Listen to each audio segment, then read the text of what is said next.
Hi everyone, welcome back to Dark Vaults. If you are new here, we cover Irish true crime, and if you're not new, welcome back as always, and thank you for watching. So we're just getting straight into today's case. It is a disappearance, and it takes place in 1978. And just before I begin, I want to start by saying that a lot of information in terms of the timeline of the person's disappearance is by the point of view of the last person to have seen her. But there's very little else to go on. So let's just get straight in. This is the disappearance of Leidy Kaspersma.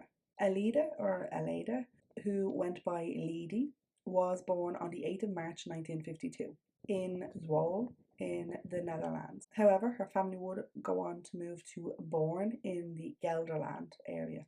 So she lived with her father, Gots, and her mother, Anderske. Again, I hope I'm saying those correctly.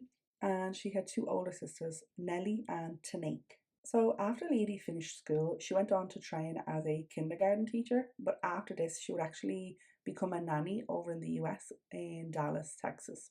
She would be here for a couple of years and then she would return to the Netherlands to train as a psychiatric nurse. However, after about 3 months, she stopped and went on to work in a nursing home in Hamburg. She was still working here when our story takes place in 1978 and she was 26. Leidy was short, slim. She had brown hair and for a long time it was quite long. And then when our story takes place, her hair is actually short, it's quite short. She was described as well educated, well travelled. Her sister Nellie would describe her as, quote, a hippie girl who loved animals and children. She wanted to marry and start a family. She spoke loads of languages, so she spoke Dutch, English, French, and German, all fluent. In February 1978, Leidy would travel to Ireland for a holiday, for a bit of travelling. And she would go from Dublin to Mayo, and then from Mayo she went down to Galway, Limerick, Kerry, Cork. And she absolutely fell in love with the west of Ireland. Her time was up, and as she was travelling home, she got the ferry from Dublin to Holyhead. And on this journey, she noticed a man who had a big typewriter with him and a dog. The two got chatting about literature and their love for Ireland. Leidy would talk about her travels around the West. And by the time the ferry reached Holyhead, 29-year-old Nick Wheatley, who was from England, would get the train to London with Leidy, and they would continue their talks. Nick would talk about how he wanted to become a published poet. Leidy would speak about how she wanted to return to Ireland. When they reached London, Nick would then accompany Leidy to her next train that would bring her to Dover, and she would get another ferry from here. The two exchanged addresses and phone numbers, and then they went their separate ways, but not for long. Just 5 days later, Leidy would ring Nick to tell him that she was coming to England. And on the 27th of February, she landed in Heathrow. She spent a few days here and then she returned to Hamburg. But by this point, the relationship between the two had begun. I do have a couple of quotes, so I'm just going to read one of them now from Nick. These quotes from Nick are from like a couple of decades later, but this one is of him speaking about how they met. We had a good conversation on the journey to London. She seemed fun. We laughed and spoke for much of the long journey. I was 29 years old back then. At the time I met Leidy, I was coming out of a 6-year relationship, a very deep and caring relationship. I found Leidy to be exciting and fun. Maybe I'm reading too much into that, but I find there is a big contrast, and it's something we need to keep in mind. He had just come out of this deep and caring relationship. He was actually married, and they had a daughter, and it was over. They were separated. But I just find the deep and caring relationship, and then it's like Leidy was exciting and fun. I feel it's a very kind of like casual way of talking about her, and it gives us a mindset of maybe of how he was viewing their relationship. And in early April, Nick would then travel over to visit Leidy in Hamburg. The pair then decided to pack up their lives, so to speak, and move to the west of Ireland. And they had decided on Kerry. They bought a second-hand blue Opel Record estate for 800 marks. They would travel to Bourne to visit Leidy's parents. And while here, Leidy's father gave her a Bible. and she didn't appreciate this gesture and got very annoyed and like flung it back across the table and said something in Dutch but sounded angry. Now, her family were quite religious. Her dad actually was like a choir teacher and a music teacher for the Dutch Reformist Church. And it's also noted that she had been in a previous relationship with a Catholic man, and the parents didn't approve of this and that the relationship didn't last. Now, whether it didn't last because that they didn't approve of it, I don't know. As we know, Leidy is described as this kind of hippie, boho girl. She obviously didn't really take on her parents' religious beliefs. Obviously, maybe the dad just thought, well, here, this is like a nice gesture. Again, it's the 70s as well. A nice gesture for your travels. You're setting up home. You should have a Bible. Nick would say that it was at this point that he started having second thoughts about the relationship. So I'm going to just quote what he says happens when the dad had given the Bible. I had come to believe she had a rebelliousness, but it was more than that. It was a deep burning. It was quite extreme. I remember in Holland when we met her parents, her father gave her a Bible to take with her on the journey, but she refused to accept it. She threw it back over the table and said something in Dutch. I didn't understand what she was saying, but there was a flame of anger in her tone. It was unsettling. I felt it was a horrible moment, and it was then that I started to have second thoughts about our relationship. I also just find it funny, it's like, oh, I was already starting to have second doubts, but you continued on with your plan of moving to Kerry together. On the 12th of May 1978, the couple then got the ferry from Ostend to Dover. And from here, they travelled to Cornwall and visited Nick's parents. So again, like, why are you introducing a woman to your parents if you're like having second thoughts already about the relationship? A very new relationship, I might add. They then got the Holyhead ferry to Dublin on the 19th of May. Again, Nick speaks about how he started to notice the differences between them. He said Leidy was very like political and she had these left-wing views, whereas he was very laid back and wasn't political at all. On their travels after they get to Ireland, Leidy would write home to her parents, so their relationship was not tarnished or anything. I'd say it was just kind of very much like, no, I don't believe this, or you know, I'm I don't need that, or whatever, just she just didn't want the religious views. When they arrived in Dublin, they would stay with friends of Nick's, Raphael and Pauline Skerritt. They lived in Mount Hybla in Castleknock. So Nick had worked as a tree surgeon for the Skerritts, so I believe this is how they knew each other, and they stayed here for a while. Leidy would open a Irish bank account with AIB and lodge £10. It's said that although Nick had these concerns about the relationship, he wanted to give it a go. So the couple actually went and bought a tent, and on the 28th of May, they would leave Dublin for Kerry. Leidy would leave some of her belongings in the Skerritt's house. Nick probably did as well, I'm not sure, but Leidy left belongings there. At first, they stayed with George Dixon, another friend of Nick's, and he lived in, I'm going to say it wrong, Berrara in Bunan in Kerry. And so they actually pitched their tent on his land and they stayed here for about a week or so. And Nick would bale hay to make some money. Then they moved on and stayed on land belonging to Chrissy and Andrew Woods. And these lived in Erneen in Kerry, which wasn't far from Kenmare. And again, they pitched their tent near a borean on their land. So things weren't going great. We don't know, was it a case that they were fighting, or he just kind of thought, oh no, definitely not into this. We don't know how much details into the actual relationship and how bad it was.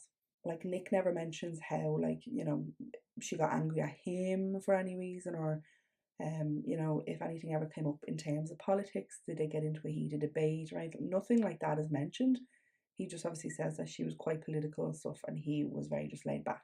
But again, that's just from his point of view. At this point, it's the end of June, early July, and Nick just doesn't see a future for them. He doesn't think things can go anywhere.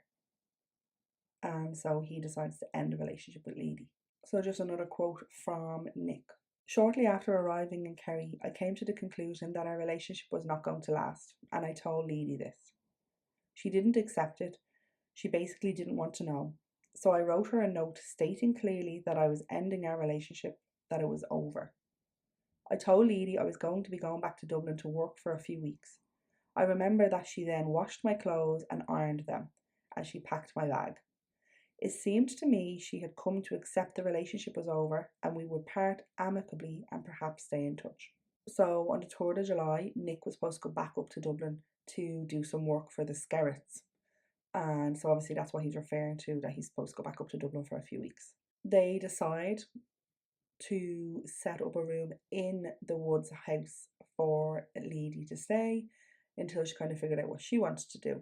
So it's kind of said like, oh, she could become an au pair if she wanted to stay around the west of Ireland, or she was very good at needlework, maybe she could get a job doing this. Is it just me, or I found it a bit weird? It's like, oh, she washed my clothes and ironed my clothes and packed them all for me.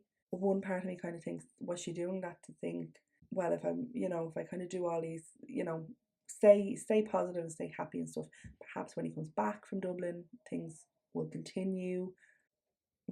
I'd be a bit like, pack your own jeans. So Monday, the 2nd of July, the pair would drive into Kenmare at around 2 p.m. Nick needed to do a bit of shopping and Leidy went into a coffee shop.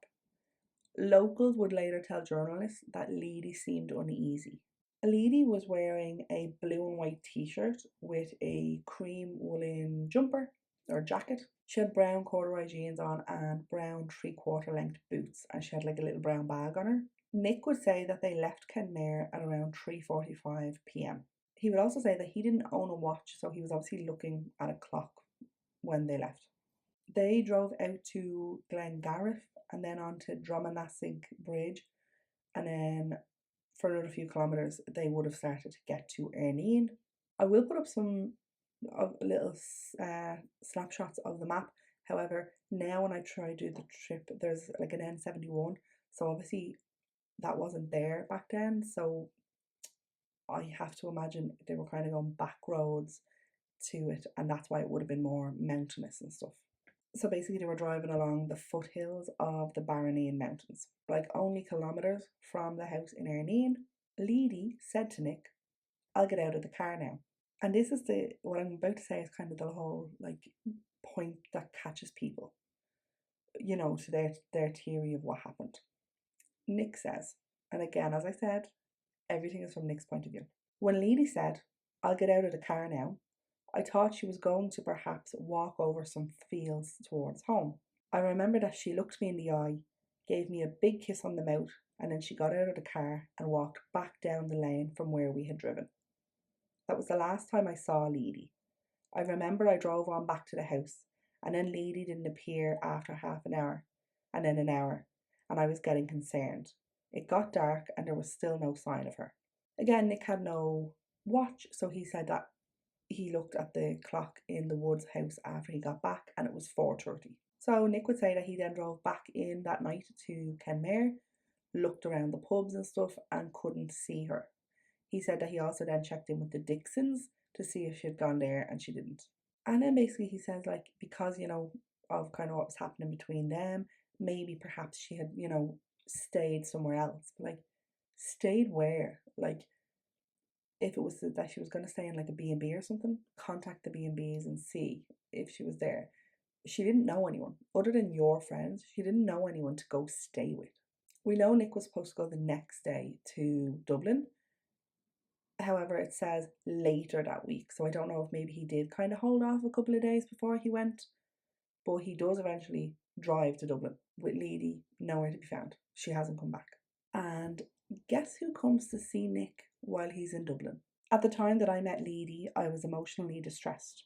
I was coming out of my marriage and I had a young daughter, and I remember my wife and daughter came over to Ireland, and I suppose I had a hope that we would get back together. I was in my late 20s, but looking back, I was so naive. While in Dublin, I don't know how long he was there, he rings down to Andrew Woods to see had Leidy come back, and she hadn't. Like, why aren't the Woods even concerned? Like, where did this woman go? Like, unless Nick was very much playing it off to them to be like, no, she's fine, she said she was going to do this, or, trying to throw off the scent or something, because I don't know why you wouldn't be like, sorry, where did that girl go that you came here with? Leidy had no money. It said that she had 80p on her in her little bag. Her passport was in the Woods house. Remember they set up the room for her, so her belongings were there. Her passport, her glasses, because she was wearing contact lenses, and the contact lenses would have had to come out that night, and then she wouldn't have had her glasses, she wouldn't have been able to see. Like, these are not things that you leave behind if you were just going off or, you know, staying somewhere else. On the 25th of July, over 3 weeks later, Nick Wheatley walked into Kenmare Garda Station and reported Leidy missing. Why did it take so long? Why couldn't you have just reported her from Dublin? Say, listen, I had to leave. I'm up here, but there is someone missing. Can you pass that message on to Kenmare? You could have rang Kenmare yourself, or you could have asked Andrew or Chrissy to go and report her missing. I don't know why it took that long, and that's never a good sign. I remembered the Garda asking me what I thought happened, and I said I thought perhaps she had just gone off. And he asked Andrew Woods, and he thought the same. And the Garda said he thought the same. What do you mean, gone off? Like, gone off is a very vague thing. Like, gone off and harmed herself? Gone off and started a new life? Gone off with another fella? Like, what do you mean by that? Because a lot of those theories don't add up. I just thought it was a very, very vague thing to say. And then for Andrew to also be like, yeah, I think she just gone off as well. And then for the guard to say, yeah, I think she went off as well. Well, that was a great day. I get to go home now. It's said that because of Leidy's like hippie lifestyle, the Gardaí they did just think that she kind of just went off herself to do something. At one point, it's even mentioned that they think like she could have joined a commune. I don't even know how many communes we've had in Ireland. You may let me know if you know. If you're going to just go off, surely you would still take your passport with you. You would take your glasses with you. Hell, if you knew Nick was going back up to Dublin, you would take the tent with you. Like, I'd be a dick and be like, no, sorry, the car is half mine. So if you're the one ending this relationship and you're going off to Dublin, I'll keep the car, thank you very much. Like, it just doesn't add up for the whole, like, she just went off. But I was concerned that Leidy had gone off without her passport. She had no money and she had no job. Like, for saying that he was so concerned, you still waited 3 weeks. So it's all well and good now being like, but I was so concerned. Like, the Gardaí thought, oh, but I was so concerned. No, you just said yourself that you thought she was gone off. So you're kind of contradicting yourself there, Nick. Also, the whole hippie thing, right? And oh, you know, she went off to join a commune because she had just been living off the land for how long and she was off the grid. Leidy had a job, like a continuous job, up until she done this, where she moved with Nick. Before that, she had just been travelling on a holiday around Ireland. And I know her sister even described her as a hippie, but I don't know why they would just think, it's not like she just had this ongoing record of doing this, like just upping and, you know, up sticks and leave whenever she wanted to. The photo that the Gardaí used was an old one. Leidy has her long brown hair in it, whereas, as I already told you, her hair was now short, like a sharp short, not shoulder length, like her hair was short. You can look very different. If you look there, you know, kind of at a glance, the photos, the person in the photos do look different. And apparently it was only when the media, in the end of 1978, the media caught attention of this missing person and Dutch journalists came over. And it was one of these who asked the Skerritts to look at her room in their home in Dublin. All her belongings were still there, by the way. She didn't come get them. So she has belongings in Kenmare, in the Woods house, and she has belongings in the Skerritts. And when this Dutch journalist looks in the room, he finds like a negative of a photo where she has the short brown hair. The land where Leidy went missing is described as, you know, uninhabitable, and it's very, you know, very rocky and very bad and stuff. The Gardaí do walk this land and they do use search dogs, but nothing is found. No personal items, no clothing, no body.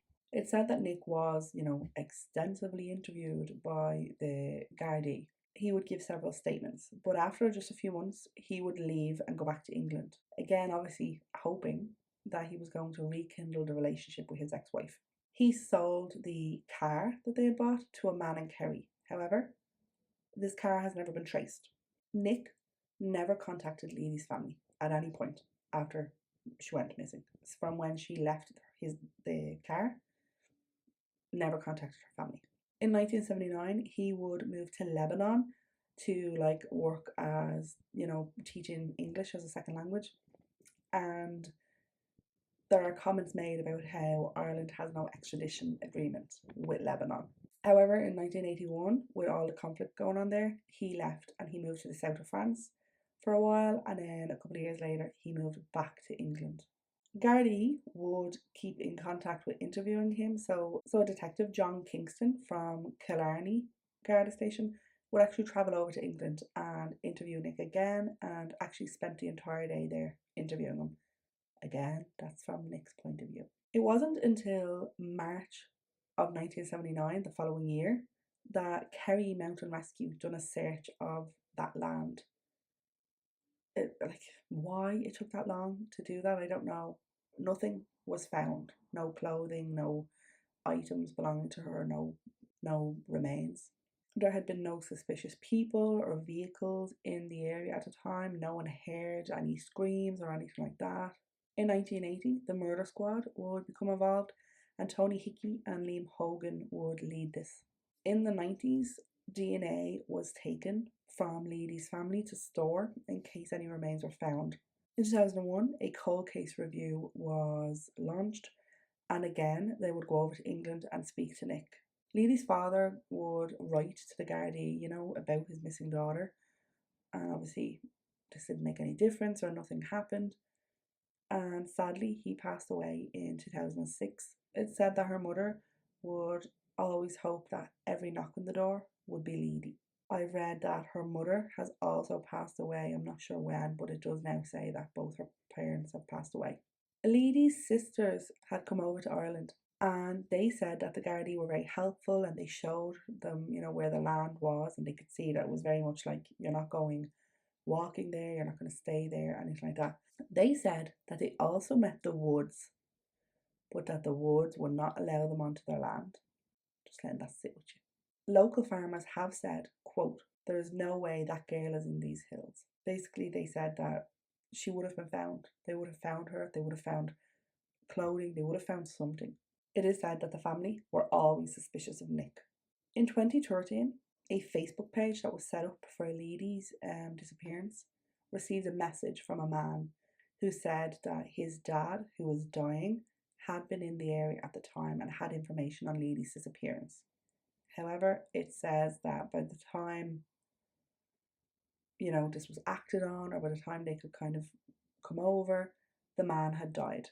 I did see something online on a forum about it being the son of Andrew Woods, who had said, that his dad had information or something like that, and then there was talk of like the IRA and stuff like that. Again, I don't know how true that is, and also I just don't believe it. We'll put it in one of the theories, fine. We'll start with that one. That someone from the IRA is involved. Just a chance of that.